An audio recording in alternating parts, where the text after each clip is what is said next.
It was a cold, harsh winter in 1982 that led then St. Paul Pioneer Press outdoors writer Dennis Anderson to pen a column on the dire state of Minnesota's pheasant population.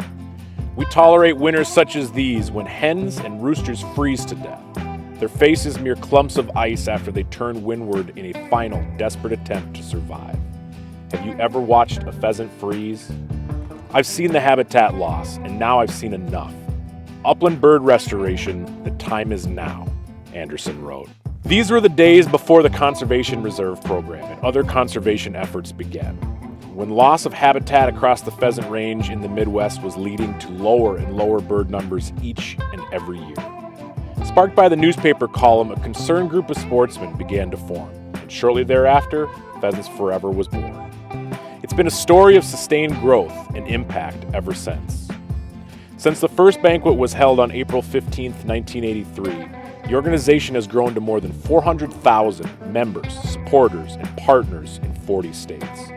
Quail Forever, an effort focused on habitat in the quail range, was founded in 2005. We currently employ more than 400, including field biologists, restoration specialists, and other experts providing technical support to both private landowners and public land projects.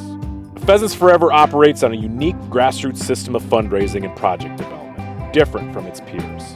Our local model gives chapter leaders the power to determine how 100% of the funds they raise are utilized. There are currently about 70 Pheasants Forever chapters in Minnesota and more than 750 chapters nationwide. Pheasants Forever has permanently protected and improved more than 225,000 acres of publicly accessible upland habitat, with 64,000 of those acres right here in the North Star State. That's an area almost equal to the size of the city limits of both Minneapolis and St. Paul combined. We're able to do this through strong partnerships. Currently in Minnesota, we are averaging close to a 1-to-40 match in dollars raised. You heard that correctly. Every dollar raised during a local event or from a private party or partner is turned into nearly $40 of impact on the landscape. These additional funds come from a wide variety of both public and private sources.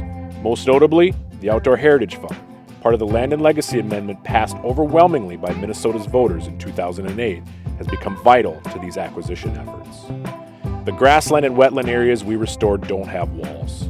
Good pheasant cover is good for pollinators. It's good for water quality. Tallgrass prairie is one of the most effective carbon sinks. It benefits prairie songbirds, white-tailed deer, turkeys, and many small mammals and waterfowl alike. And the work we do in Minnesota for game birds goes beyond pheasants. Projects in the prairie chicken and sharp-tailed grouse ranges are also a priority for the organization. These birds, native to North America, are facing strong headwinds as the large, open prairie areas they require become more and more rare. At the end of the day, many of our efforts go under the radar. Once land is acquired and restored, these properties are conveyed to public agencies in perpetuity.